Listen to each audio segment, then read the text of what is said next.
Cancer, Sun, Moon, Rising, Venus, Cross Watchers, Happy Valentine's sa iyo. So, ito yung iyong Valentine's reading. Kung mapanood mo man to sa Valentine's or kahit pagkatapos ng Valentine's, timeless reading naman ito kung kailan makarating sa iyo to. Maraming salamat, Cancer. Kung isa ka sa nag-subscribe, nag-like, follow, malaking tulong yan. Pati na rin yung palagi yung pag-share ng mga readings ko, yung hindi nag-i-skip ng mga ads, yung mga nag-avail ng membership subscription, yung mga nagbibigay na super thanks stars, pati na rin yung nag-avail ng private readings natin. Maraming salamat po sa support, pagtangkilik, patuloy na pagsuporta. Kung interesado kayo sa private reading ko, tignan nyo na lang yung mga nakasulat sa description or panoorin ninyo hanggang dulo. Lahat ng detalye, pati yung link papunta sa aking official page nandyan. Kung balak nyo mag-book or mag-inquire. So, tignan na natin ano ba yung mga ganap, mga mensahe, mga dapat mong malaman.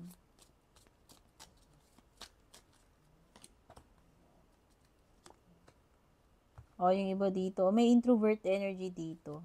Baka yung iba sa inyo, you are introvert, mahiyain, gusto nyo privacy, ayaw nyo masyadong maraming tropa, friends, hindi kayo mahilig makipag-socialize, ayan. Siguro pili lang, hindi naman dahil wala kayong kaibigan or kakilala. Siguro talagang pinipili nyo lang din.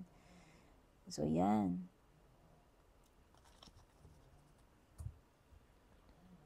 Wow, merong blessing na paparating sa Cancer, oh. Good news. Something na o biyaya. Oh. Meron ditong fulfillment. O yung iba sa inyo dito, lahat ng blessing na pwede mong matanggap. It could be a new member of the family, baby, or kahit sino. It could be, pwedeng material, pwede rin namang hindi. Pwedeng spiritual blessing ito. Yung iba dito, pwedeng, hindi siya material. Kasi may kinalaman siya sa, something about happiness mo, pagiging kumpleto mo. At saka yung iba dito is parang, leveling up, spiritual leveling up. May enlightenment, no? Marami kasing blessing, guys. Depende kung ano yung blessing na marireceive ninyo. Some of you, blessing sa inyo is ito. Nakakahanap nyo ng kabiyak nyo or ikakasal na kayo. Makakahanap kayo ng pag-ibig, ng forever ninyo, mapapangasawa, makakasama sa habang buhay, partner, jowa, basta love. Okay, pwedeng yung iba ganun. May pagpapakasal or pagpasok sa relationship, sa commitment, sa partnership. So, nakikita ko dito is, meron din kayong mga sisimulan. Ano man itong uumpisahan ninyo. Ayan, o. O, yung iba dito, meron kayong itatanim. O baka literal na may itatanim kayo, pero pwedeng iba kasi ito ay something na aalagaan ninyo. Uumpisahan ninyo, and then, i-cultivate ninyo hanggang lumago yan, mag-grow, and then eventually is haanihin ninyo or maging stable. Basta merong something dito na parang sa inyo magmumula, sisimulan. Okay? Ano man yan.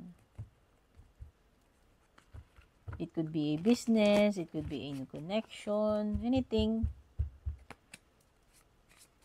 Yung iba dito parang nagdededmahan kayo nitong asawa mo o jowa nyo. O kalibin mo kung sino man. Ayan, no? Magkatabi kayo sa kama pero parang kanya-kanya kayo mundo. Puro cellphone na atupag, katalikod kayo. Hindi kayo nag-uusap.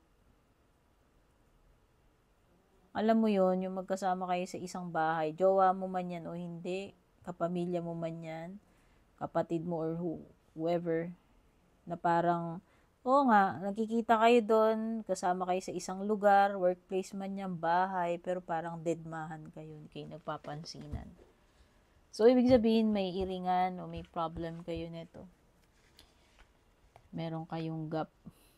Okay? Disconnected yan. Pagiging disconnected to eh. So, ayan ha. Bahala na po kayo kung anong saan aspeto ng sitwasyon ninyo.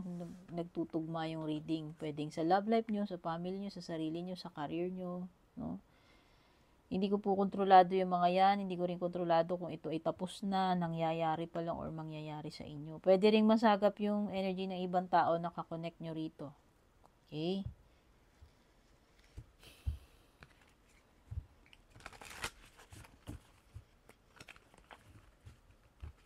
So, alam mo, importante na maging practical ka, Cancer, above anything else.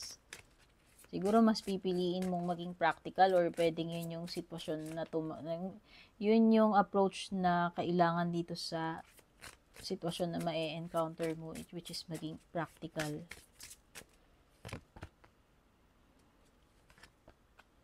Sa panahon ngayon talaga, hindi na pwedeng hindi ka practical.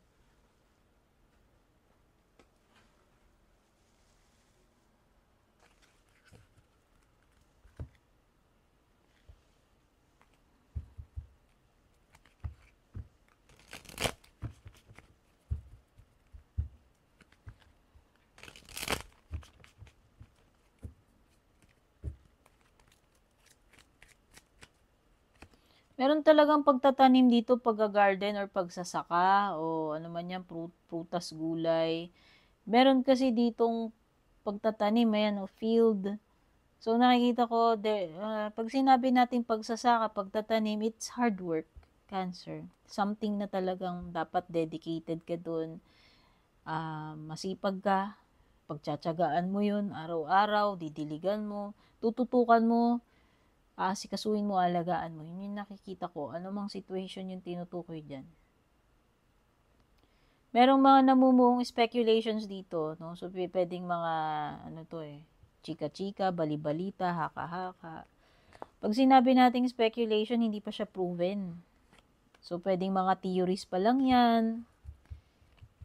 Mga pa lang yan, haka-haka. Pero hindi pa siya fact. Yun ang intindi ko kung hindi ako nagkakamali.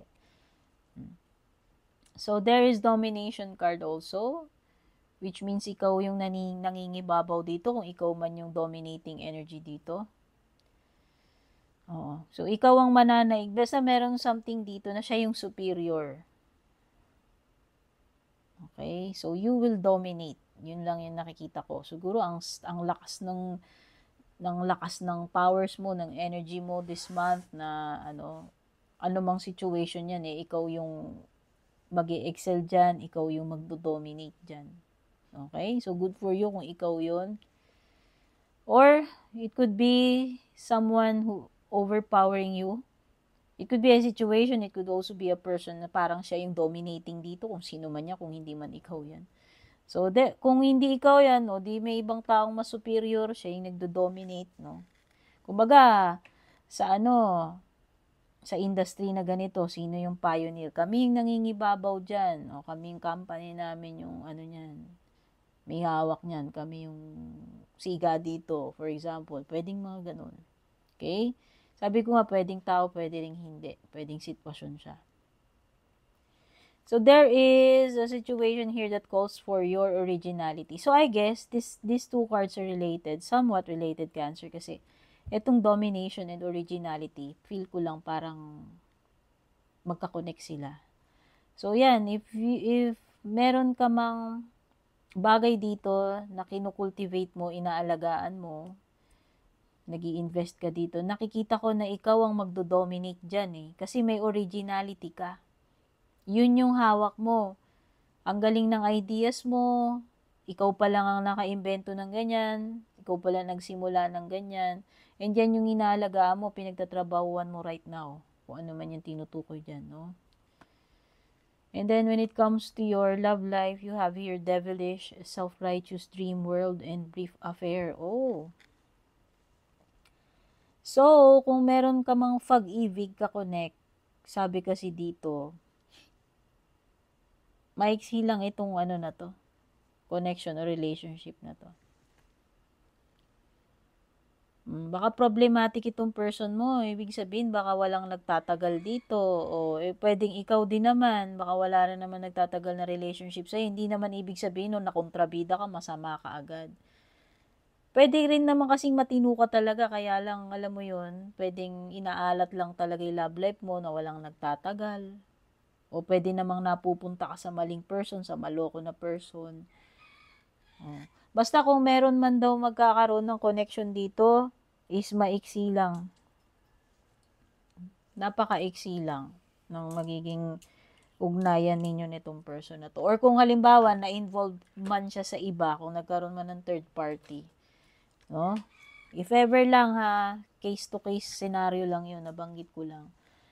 Ibig sabihin, hindi naman to pang matagalan. Kumbaga, nag-flirt lang, lumandi lang, panandalian, saglit lang. Pero syempre, di ba, ano pa rin, ginawa pa rin. Ang usapan dun is, hindi naman sa tagal eh. Okay? So, yun, yung mga possibilities na sinasabi ko.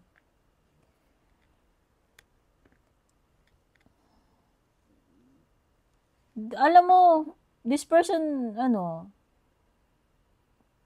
is trouble sa'yo. Oo. Meron siyang ganong vibe na this person is siguro attractive or mapang-akit. Or naaakit lang talaga sa kanya yung mga tao, or baka talagang sinasadya niya rin, hindi ko alam eh. Pero, hindi maganda ito. Bad company itong person mo, yun yung masabi ko. Kasi, kahit saan siya pumunta, parang sinusundan siya ng trouble. Palaging may problema, palaging may issue, tsaka yun nga, hindi nagtatagal. Bad vibe nga to. Bad company, bad vibe. At saka itong person na to, may masamang ugali siya. Ayan, self-righteous siya, condescending, at saka superior. Ayan na yung domination card. So, pwedeng iba sa inyo dito ito. You are dealing with the person, jowa, na siya yung superior. Siya yung dominating. May pagka nga to, narcissist. Superior. Feeling niya, conceited, no? Ano to? Mapanglait din siya. Alam mo yun? Iba ugali nito, sabi ko nga, bad vibe to bad company. Kaya kung ako sa'yo, alam mo na. Ayan o, living in a fantasy. Not real love. Kaya pala devilish ang sagwa ng energy niya. Sorry naman dear, pero kung napunta ka, kung meron ka man person na nakaka-date ngayon, na-meet pa lang, or kakonect mo na, tas ganyan yung energy, alam na this. Kung nang bahala dyan. Tanda ka na. Alam na yung gagawin mo dyan. So, speaking of mga zodiac signs na meron dito sa reading mo, merong Cancer, may Sagittarius, may Aquarius, may Capricorn, may Gemini. Ang daming Capricorn. Tapos, daming Capricorn tsaka Gemini. Yun yung mga malalakas na energies dito. Oh, this person is manipulating you or manipulative siya. Kung mangyayari pa lang yan. Master, to? Puppeteer, trickster, nako. O baka user, basta. Hindi maganda yung energy niya. Okay. Pero itong magician na to, kung hindi naman ito about dyan sa person mo na toxic, bad vibe, bad company. Ang ibig sabihin lang neto is meron kang something na i-create. Diba yun nga yung sabi ko? Like, breakthrough, innovation, discovery. Sabi ko nga na magiging pioneer ka doon. Ikaw yung original na nauna dyan, nakadiscovery, at kinukultivate mo yan, inaalagaan mo, tinututukan mo. So, yun yung nakikita ko dito sa magician. Ang galing ng energy mo dito. Meron kang makikreate dito na successful eh. Kaya nga may fulfillment dito, achievements. Ako ba nakita yun? Sa may ganun. Wow, tsaka nakikita ko dito is Ace of Coins, no? Ang laki talaga ng potential na lalago ka dito, magiging famous ka, or successful ka, or yayaman ka. In the future, ha? In the future pa to. Siyempre sa ngayon, punla pa lang, ipupunla mo pa lang. Hindi ba sabi ko nga meron kang something na sisimulan dito sa origin? No? Energy ng mga nagtatanim, dear. So, ano man itong itatanim mo na to, ideya, nakikita ko na magsasucceed ka dyan, basta tutukan mo yan, alagaan mo yan. Ikaw ang magpa-pioneer dyan eh. Siguro ikaw ang mauuna dyan. Sabi ko nga, ayan, may originality card. So, yan, nakikita ko there is potential with the Ace of Coins, no? Ito ay isang opportunity na balang araw, ito ay magiging stable. na magdadala sa iyo ng magandang income or success. Yun nga lang, meron ka ditong Wheel of Fortune na baliktad, which means mga challenges. So, ito yung mga bagay na hindi mo kontrolado. Siyempre, bilog ang ruleta ng kapalaran. Minsan nasa ibabaw, nasa ilalim. And this time, nasa ilalim. Okay? Sabihin mo na, may mga challenges na. Mahirap. Pwede kang mahirapan. Pwedeng hindi inaalat, hindi maganda yung kinalalagyan mo, yung sitwasyon. Pero ibig lang sabihin nito, magta-turn pa rin yan, magbabago pa rin yan. Hindi yan, hindi yan forever na ganyan. Umiikot naman yan eh. Pabago-bago yan. So ngayon, pwedeng ganun lang. No? Kumbaga, hindi ikaw yung fortunate ngayon. Malay mo, next week, next month, no? Iikot uli yan eh. So, yun lang yun. So, pwedeng may turning point. Ayan, sabihin na natin. Pwedeng inaalat. Huwag kang magpadalos-dalos with the Knight of Swords. Pag-isipan mo ng mabuti, ha?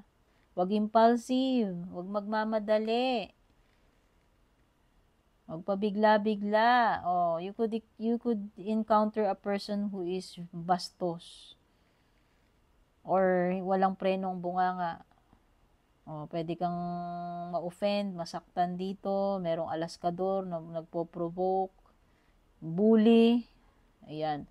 Pwede rin ikaw na merong ma-miss na travel or opportunity. So, Cancer, ayan yung Valentine's reading mo. Happy Valentine's to you. Love you. Take care, babush.